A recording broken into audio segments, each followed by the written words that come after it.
Just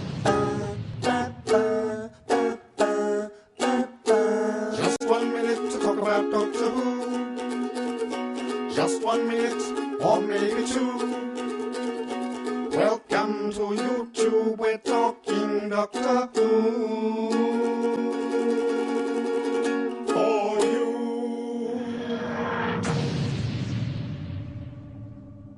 Hello all, and welcome to another episode of TMDWP, the long-promised episode, or first of two, hopefully, episodes on faith in Doctor Who. And we're going to be looking particularly at the Curse of Fenric, and actually even more so than that, the God Complex. Now I have to say before we get stuck in that I do like both of these stories. The Curse of Fenric is rightly regarded as one of Sylvester's best, and even though for this podcast I finally watched the broadcast version, I was introduced to it via the VHS, which obviously was a bit extended, and then since the DVD I've only ever watched the extended cut, and gosh, the broadcast version is a mess and doesn't make sense. The movie version, if you haven't seen it, really allows the story to breathe. Anyway, that all said, I like the story mostly. And the God Complex is the only story from Series 6 that I've watched, rewatched since its broadcast. So I think that tells you that at least I hold it in some regard. However, what each of these stories has to say about faith is largely bobbins. Now, I've talked about faith before, so to kick us off, here's me from a few years ago to define some terms. Now, this guest star from The Stolen Earth. But it's an empirical fact. The planets didn't come to us, we came to them. Just look at the stars. We're in a completely different region of space. We've travelled. Has a lot to say on the topic. He defines faith along the lines of belief in the absence or even in the teeth of evidence.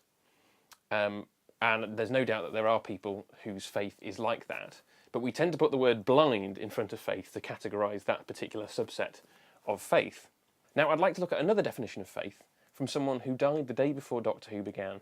No, I'm not talking about John F. Kennedy, I'm talking about C.S. Lewis.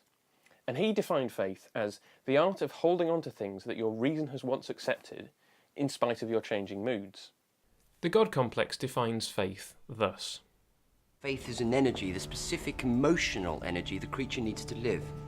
This lines up better with Dawkins' definition than Lewis's, and is the main reason why the story starts to lose me when the Doctor begins to explain what is going on. Before we get there though, let's have a quick recap as to the role that faith plays in both stories. In the Curse of Fenric, faith provides a psychic barrier against vampires. I thought vampires were scared of crucifixes. No, it's not the crucifix that frightens them. It's the faith of the person carrying it. Creates a psychic barrier, just like I did. In the God Complex, faith is something that can be fed upon by the Minotaur. Through these plot devices, both stories set out some ideas about faith that I'd like to explore. The first thing is that it doesn't matter what you have faith in. In both Fenric and Complex, it's the faith that the person has and not the object of their faith that has the power. Soren's faith in the Soviet Revolution, the Doctor's faith in his companions and Ace's faith in the Doctor are all protection against the vampires. In the God Complex, Howard's faith in conspiracy theories, Joe's belief in luck, Gibbus's belief that aliens will invade and enslave him, Rita's faith in Allah and Amy's faith in the Doctor are all equal fodder for the Minotaur. I don't disagree that the emotional aspect of faith that the Doctor describes is real, nor that it provides great comfort to people, but it's an incomplete picture of faith. At some point, the beliefs that we hold run smack bang into reality, and some of them are found wanting, whilst others survive. The second thing is that some people don't have faith. In Complex, the Doctor defines faith as either religious or superstitious. He says to Rory, You're not religious or superstitious, so there's no faith for you to fall back on. Then at the end to Amy he says, Drifts through space, snatching people with belief systems and converts their faith into food for the creature. This is where I disagree. Everyone has a belief system. There is no neutral default position from which to view the universe where everything is plain and belief is unnecessary. Rory must believe in something, it's just not quite clear what that is. Now, it could be that Toby Whithouse is trying to say something about the nature of certain types of faith, which is why he singles out the religious and the superstitious. But that doesn't really work, because to take just two examples, Howard's faith is one born of paranoia, for which he has no evidence, whereas Gibbis's faith is born out of a wealth of personal experience and the history of his planet. Similarly, Amy has a wealth of experience of the Doctor saving her. Her faith in him is well-founded. The third thing is that faith is all about salvation. Now, you might be wondering why I, as a Christian, have a problem with this one. Surely Christianity is all about salvation, right? Nope. Yes, salvation plays a huge part in Christian theology, but there's so much else besides. I think that ultimately the Doctor is wrong in his analysis, and he misunderstands what the individuals believe by lumping them all together. They all believe there's something guiding them, about to save them. Really? Is that really what they believe? Does it make sense that all of them believe in something that is going to save them from this situation? Howard believed in conspiracies, that external forces controlled the world. Which would surely make him less likely to believe that someone was going to save him. People who believe in conspiracy theories tend to think that the world is out to get them and that things are being hidden from them. Joe had dice cufflinks and a chain with a horseshoe. He was a gambler. Gamblers believe in luck, an intangible force that helps them win or lose. Joe, therefore, is the one person who does fit the Doctor's theory. He would expect to get lucky and be saved, and is thus doomed to be killed by the Minotaur. Gibbis has rejected any personal autonomy and is waiting for the next batch of invaders to oppress him and tell him what to do. But we're not on his planet. Why would he expect anyone to save him here? His faith specifically applies to what happens at home. And what about Rita? I find it really interesting that the Doctor doesn't attempt to characterise what her faith is.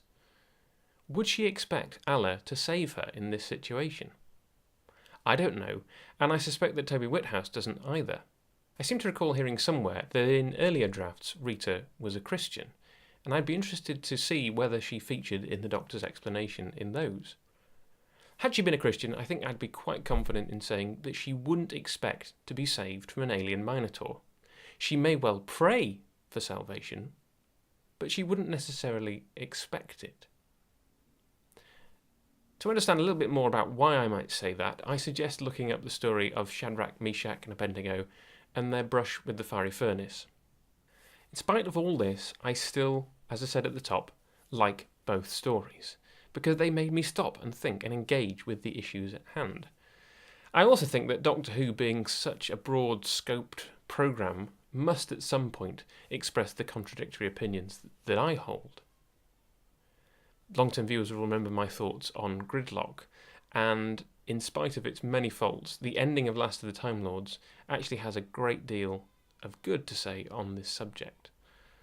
Let me know if you spot any others. So there we go, it's good to be back.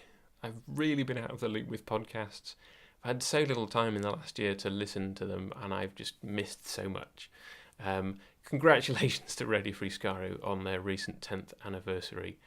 That is impressive, guys, to be consistently putting out episodes every week, and here's me, rather sporadically, coming up with mine. But anyway, here you go. Hope you enjoyed that. Love to hear your feedback, as usual, min_dw@yahoo.co.uk, or comment on this post if you're at tmdwp.co.uk, or on YouTube if you're watching this on YouTube. I will be at Hooverville 8 in a couple of weeks. I think that's Saturday the 3rd of September. So I know some of you are going to be there. Looking forward to seeing you. And at some point there will be another Tmudwup. Until then, ta-ta.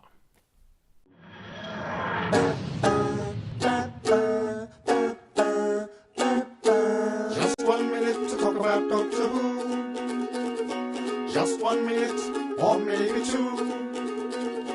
Welcome to YouTube, we're talking Doctor Who.